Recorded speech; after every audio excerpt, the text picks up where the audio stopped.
How to fix Valorant crashing on startup problem easy and quick. If you want to fix this problem, all you need to do first just right click on your desktop, go to NVIDIA control panel, and after that just wait and then click use my preference, move it to performance and click apply, and now close this window.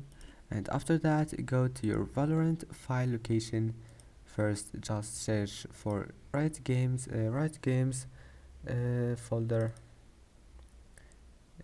You will find it here. I will find it here. I put it here, and then Valorant live, and click shooter game and binaries, and then win 64, and scroll down until you find Valorant. Right click on it, properties.